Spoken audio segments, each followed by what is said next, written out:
Chers téléspectateurs, chers internautes, c'est avec plaisir que je vous reçois dans votre émission Autrement dit, en compagnie de Samuel et de Patrick. Bienvenue à vous. Merci. Cette semaine, nous aborderons l'étude sur le thème de la relation que nous entretenons avec Dieu au travers de l'éclairage des métaphores du mariage dans la Bible. Est-ce qu'aujourd'hui, la notion du mariage a encore un sens dans notre société? On peut se poser la question de manière tout à fait légitime. C'est une institution, on a pour habitude de dire, une institution qui a été créée par Dieu dans le jardin d'Éden, Adam et Ève, etc. Mais on voit bien qu'aujourd'hui, que l'institution du mariage est menacée. Et puis, il y a toute espèce de dévoiement aussi au mariage, parce que Dieu a mis, lorsqu'il a créé l'homme qu'il a mis dans le jardin, il a mis un homme, une femme. Donc, effectivement, il y a des questions à se poser à ce sujet. J'ajouterai simplement que, oui, c'est vrai que l'institution du mariage est mise à mal. On a de nombreuses raisons qui nous amènent à dire cela, puisque les repères même bibliques du mariage sont en train de sauter année après année et on reconnaît à peine l'institution d'origine. Et pourtant, l'institution biblique est tellement importante qu'on ne peut pas rester indifférent face à ce dévoiement-là. Il y a de sérieuses préoccupations et je pense qu'une étude comme celle qu'on mène aujourd'hui nous donnera l'occasion de redonner sa place au mariage, à la fois pour ce qu'il représente dans la société, dans le relationnel humain, mais aussi par rapport à la symbolique extraordinaire qu'il y a derrière. Le mariage, finalement, a son sens malgré les dévoiements et les déceptions qui sont vécues dans notre société. La Bible, d'ailleurs, compare la relation que nous entretenons avec Dieu avec le mariage. Je vous propose de découvrir ensemble ce que Dieu veut réellement nous apprendre au travers de l'institution du mariage.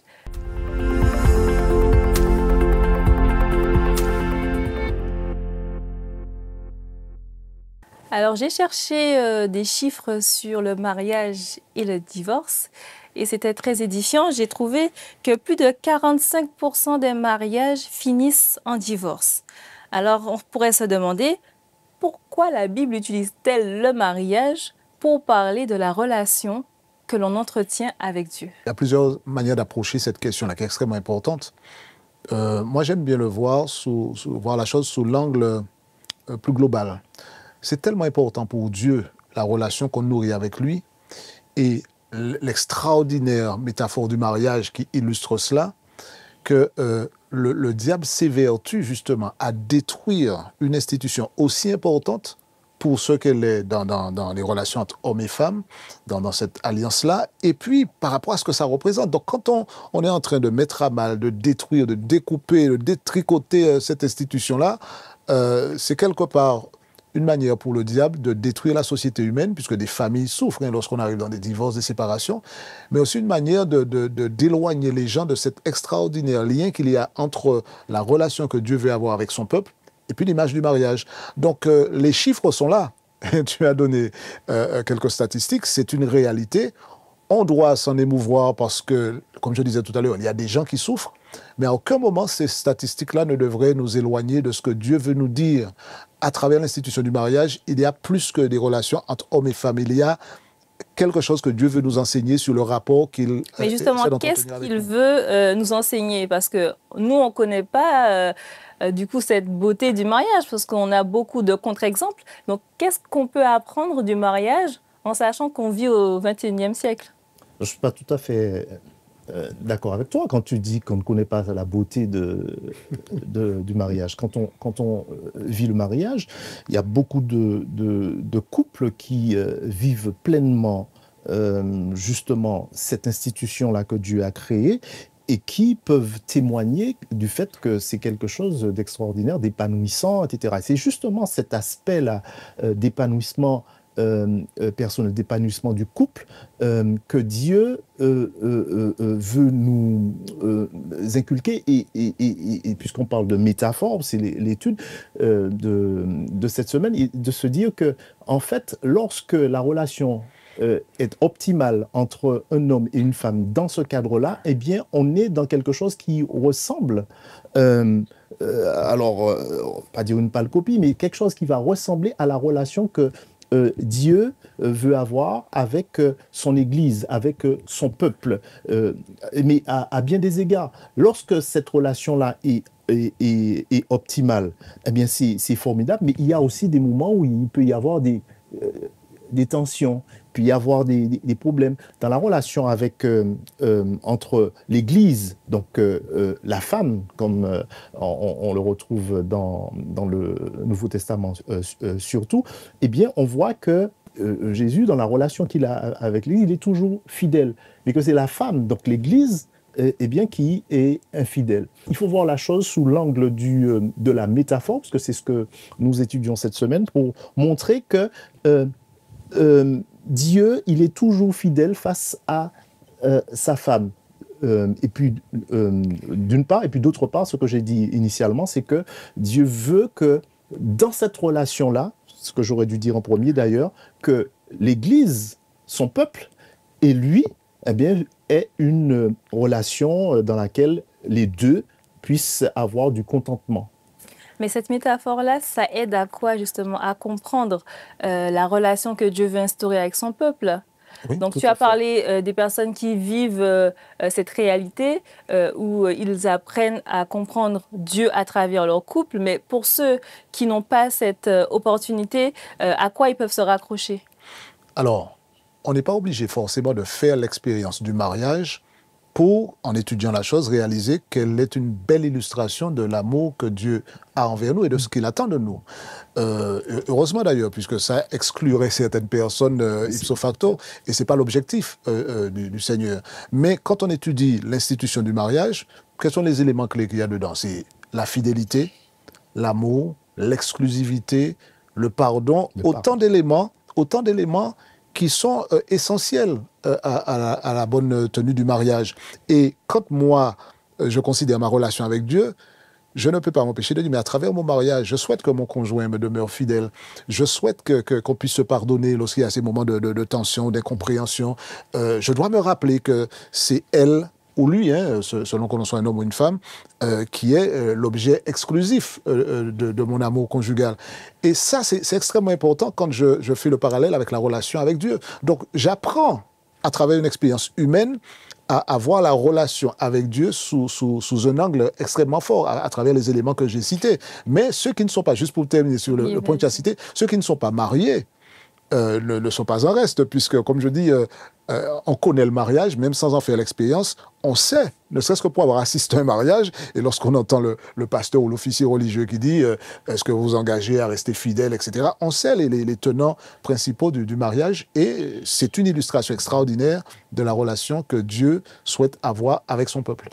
Et qu'est-ce qui fait que Dieu veut être en relation avec nous? Parce qu'on sait que le mariage, bon, il y a plusieurs raisons. Il y a des raisons bon, par intérêt, etc. Il y a aussi l'amour. Qu'est-ce qui motive Dieu à vouloir être en relation avec nous?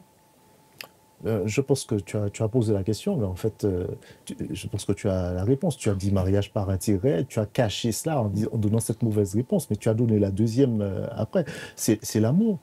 En fait, mais qu'est-ce qui fait que Dieu nous aime? Parce que, quand on regarde, hein, parce que bon, quand on regarde, on n'est pas, bon, quand on parle de mariage, on parle de personnes.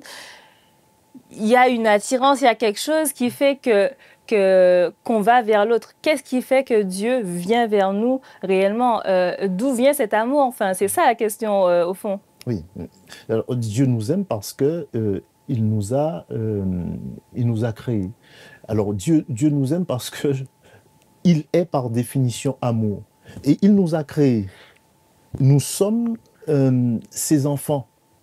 Donc, même le péché, c'est-à-dire le fait que nous nous soyons éloignés de lui, ne nous éloigne pas de cet amour-là. Et on a même un texte dans l'épître de Paul aux Romains qui nous dit que ni la mort, ni la vie, ni rien ne peut nous séparer de l'amour de Dieu. J'ai envie de dire que il n'y a que nous-mêmes et les choix que nous pourrions faire qui nous éloigneraient mais Dieu lui-même, il est toujours là et il nous aime toujours autant. Est-ce qu'on est censé s'aimer, enfin, aimer Dieu et rester tel que nous sommes? Enfin, c'est quoi le projet? Quand on a bien compris ce qu'est le mariage, quand il est bien vécu en tout cas, on sait que ce n'est pas une prison, c'est un espace d'épanouissement extraordinaire.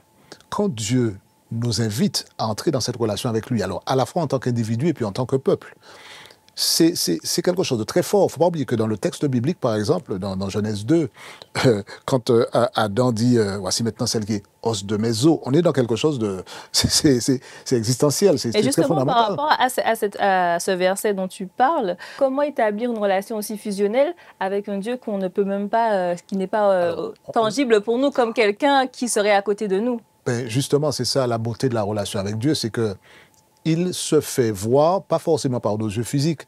C'est comme le vent qu'on ne voit pas, mais on ne doute pas de son existence parce qu'on en ressent les effets. Dieu, dans son expérience avec nous, il n'a pas besoin d'être vu, je dirais, avec nos yeux physiques, mais sa présence, son intervention dans nos vies est une évidence. Tous ceux qui sont dans une relation avec lui peuvent l'attester. Et cette relation-là, quand il parle du mariage, c'est justement pour nous aider à comprendre que c'est ce rapport-là qu'il va avoir avec nous. Je disais que Adam s'est extasié en disant, voilà maintenant celle qui est os de mes os, chair de ma chair. Et dans la relation telle que Dieu la conçoit, alors, je ne sais pas si on réalise ça, mais il la place, cette relation-là, à un niveau extraordinaire. Il dit, l'homme quittera son père et sa mère, alors, des relations fortes, hein, relation avec son père, sa mère, ses parents, quittera son père et sa mère pour s'attacher à sa femme. Donc l'expérience conjugale revêt aux yeux de Dieu une importance hors pair. Et c'est pourquoi dans cette relation que j'ai avec un Dieu invisible à mes yeux, mais tellement présent dans ma vie, dans mon expérience personnelle, je ressens sa fidélité envers moi, je ressens son pardon, je ressens le fait que même lorsque je m'éloigne, il est encore là, il m'aime. C'est une réalité bien tangible, même si on ne peut pas la comparer. Je dis, comme on se voit ici dans ce studio, Dieu n'a pas besoin d'avoir cette manifestation physique. Il l'a fait à travers Jésus qui est venu dans ce monde. Mais même lorsque Jésus est remonté, son absence physique n'est pas du tout synonyme du fait qu'il soit indifférent. Donc, il est bien présent dans nos vies. Quand on considère le texte dans le prolongement de ce que Patrick vient de dire, Éphésiens 5, les versets 29 à 32, ce texte nous dit que jamais personne n'a haï sa propre chair, mais il la nourrit et en prend soin comme Christ le fait pour l'Église, parce que nous sommes membres de son corps. C'est pourquoi l'homme quittera son père et sa mère et s'attachera à sa femme, et les deux deviendront une seule chair. Et le texte se termine ainsi, ce mystère est grand. Je dis cela par rapport à Christ et à l'Église. Donc, il y a l'amour de Dieu pour l'Église. Ce que je veux souligner, c'est la dimension spirituelle de cela. Parce que tu dis, on ne le voit pas, etc. Il n'y a pas que ce que Dieu pourrait faire de manière tangible. Effectivement, il fait des choses tangibles pour les membres de ce corps-là, pour qui est l'Église, pour son peuple, pour ceux qui l'aiment et qui s'adressent à lui. Mais il y a au-delà de ce qu'il pourrait faire de manière très concrète dans la vie de quelqu'un pour lui apporter des besoins physiologiques ou autres comme guérison, etc. Il y a toute la dimension spirituelle. Et je crois que fondamentalement, c'est pour cette raison que dans ce texte-là, l'apôtre Paul dit que ce mystère est grand. Je dis cela par rapport à Christ et à l'Église. Quand il fait la comparaison, il y a cette métaphore de l'homme et de la femme qui s'unissent. Il y a un lien entre eux. L'homme quitte son père et sa mère et s'attache à sa femme. Et Jésus, il descend du ciel, il est incarné, il s'attache à sa femme. Et on sait bien que dans les Écritures, ça pour les amis qui nous regardent, que la femme symbolise l'Église. Pourquoi aussi il est aussi difficile pour nous d'accepter un amour aussi inébranlable? Pourquoi ça peut être aussi dur? Sans être simpliste, je dirais que le péché est passé par là. En fait, Dieu a créé l'homme pour qu'il puisse répondre à cet amour extraordinaire, indicible, incomparable, qu'il a envers sa créature et envers l'Église par extension. Mais malheureusement, l'être humain est perverti, et même face à un amour comme celui de Dieu envers ses créatures, aussi bizarre que ça soit, l'homme est capable, et l'Église aussi par extension, est capable d'être infidèle. C'est-à-dire au lieu de dire, mais quel amour, et puis d'être béat d'admiration, et de répondre à cet amour par le plein d'amour aussi envers celui qui nous aime, parfois c'est l'infidélité. que Et l'on a comme justement, réponse. par rapport à l'infidélité, on peut se demander pourquoi Dieu a choisi d'illustrer son amour par l'histoire d'Osée et de Gomère, qui était une épouse infidèle. Oui, alors, juste un petit mot là-dessus pour boucler. Quand je parle d'infidélité, il ne faut pas oublier que l'histoire d'Osée, le prophète, et de la femme prostituée que Dieu lui demande d'épouser, la femme prostituée n'est pas, c'est pas elle qui représente Dieu, elle représente justement le peuple infidèle. L'amour de Dieu est présent, mais au cœur d'Osée, dans l'attitude qu'il a face à cette femme, qu'il reconnaît comme étant pécheresse, mais qu'il continue d'aimer et qu'il continue d'attirer vers elle en ouvrant les bras pleins de pardon.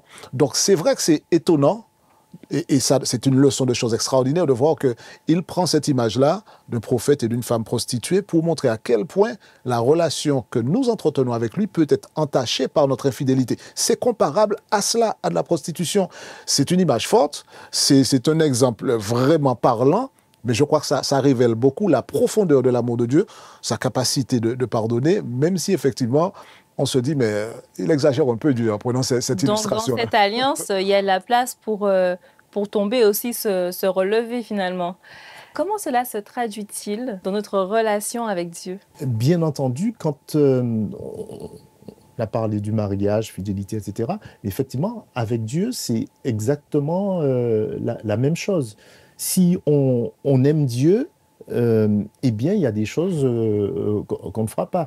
La fidélité dans la dimension spirituelle va trouver un prolongement très concret dans notre vie. C'est-à-dire que dans notre vie de tous les jours, eh bien, il y a des choses qu'on ne fera pas.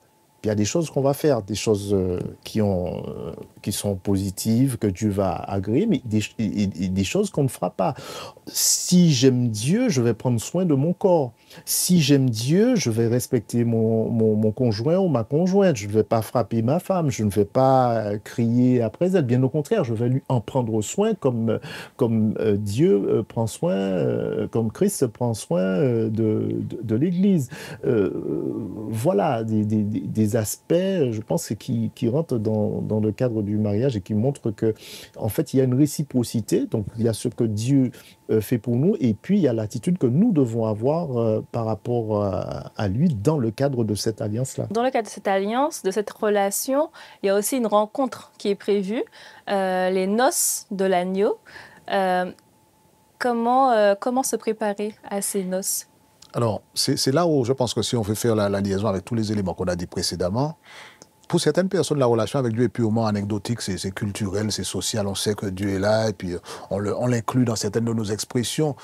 Dans le cadre biblique, on parle d'une alliance, d'accord? C'est un accord entre deux personnes, en fait dans le cadre du mariage, entre deux personnes qui est caractérisé par la loyauté, la fidélité, et c'est pourquoi d'ailleurs le péché, l'adultère est aussi abominable, calamiteux, parce que la fidélité, la loyauté, l'exclusivité caractérisent cette alliance-là. Et pour faire la liaison avec les noces, l'objectif justement, c'est qu'on se retrouve dans une célébration extraordinaire parce qu'on sera resté fidèle. Il ne faut pas oublier que dans l'image biblique, c'est un petit peu différent de ce qu'on vit maintenant. Alors c'est vrai qu'aujourd'hui, quand on célèbre en tant que pasteur, ça m'est arrivé de célébrer des dizaines de mariages où on présente les vœux, que les personnes s'engagent et puis après elles vivent ensemble. Dans le cadre biblique, les choses se faisaient un petit peu différemment. Il y avait déjà une période de fiançailles qui était tellement importante que c'était équivalent pratiquement au mariage. C'était à ce point contraignant. C'est pourquoi d'ailleurs, quand Joseph et Marie, on réalise que Marie est enceinte, ils ne sont pas encore mariés. Mais déjà là, on parle déjà de rupture, presque de divorce, parce que l'engagement est déjà tel. Et puis après, il y a le grand moment de célébration, parce que enfin l'époux rencontre l'épouse. Et c'est cette anticipation-là qui fait que les enfants de Dieu, ceux qui forment son peuple, se disent, j'ai accepté d'être fiancé à Dieu, j'ai accepté sa demande en mariage et j'attends le moment de la grande célébration. Donc en fait, ce n'est pas une alliance dans le sens purement juridique où on est emprisonné par un contrat qu'on ne peut pas rompre alors qu'on est tenté de le faire. On attend de rencontrer celui qui nous aime tant, celui qui nous a choisis malgré nos égarements, malgré parfois nos écartades, malgré nos infidélités. l'amour de Dieu, son pardon, fait que ce moment de grande réjouissance, ce banquet des noces de l'agneau, eh il se prépare en restant fidèle, en demandant à Dieu pardon, en continuant à cheminer et puis en gardant les yeux fixés sur lui pour ne pas nous laisser attraper par les regards. Justement, comment est-ce que cette Église fait pour arriver à ce point d'arrivée finalement? Une chose est certaine, c'est qu'elle ne peut pas y arriver seule.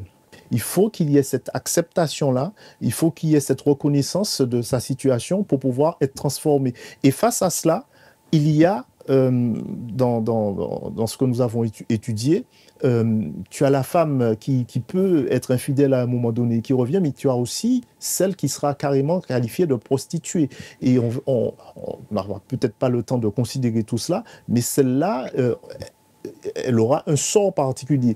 Mais l'Église qui peut être infidèle à un moment donné, qui reconnaît sa situation et qui revient à son Dieu, eh bien, on peut considérer que c'est ce qui se trouve dans Jérémie 29, le verset 11, qui lui est réservé. Donc des projets de paix et non de malheur. Dieu veut établir avec nous une relation intime, particulière, au travers d'une alliance avec lui.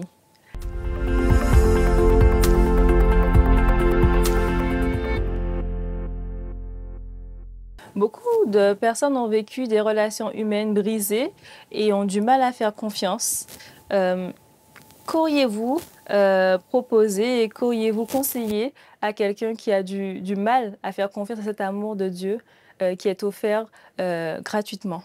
Je pense que la première chose, c'est de ne pas minimiser l'impact humain des déceptions, des désillusions qu'on a dans le cadre conjugal. Il y a beaucoup de personnes, peut-être parmi celles qui nous écoutent, qui ont vécu ça, des trahisons, des désillusions, et qui ont rayé le mot confiance de leur vocabulaire. Ça arrive, il faut le reconnaître.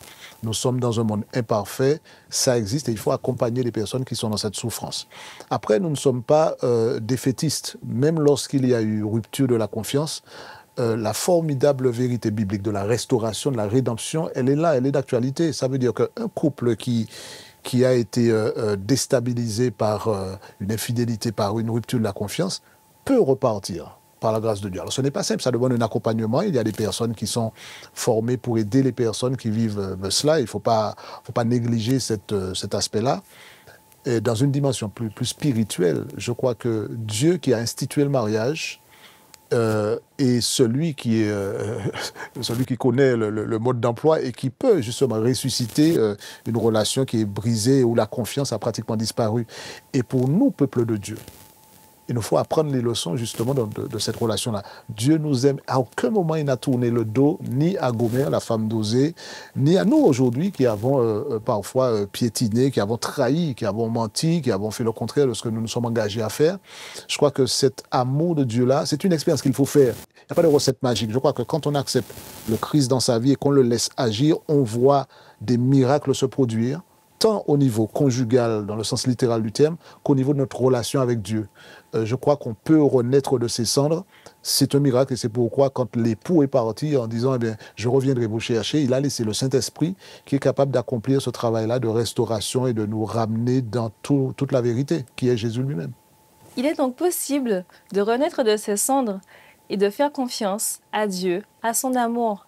Merci à Samuel, merci à Patrick pour ces explications sur un thème aussi crucial. Et si Dieu vous offrait une alliance éternelle d'amour et de fidélité, que répondriez-vous? Je vous laisse méditer cette question en vous remerciant d'avoir été présent jusqu'à maintenant. Je vous donne rendez-vous pour une prochaine émission la semaine prochaine. D'ici là, prenez soin de vous.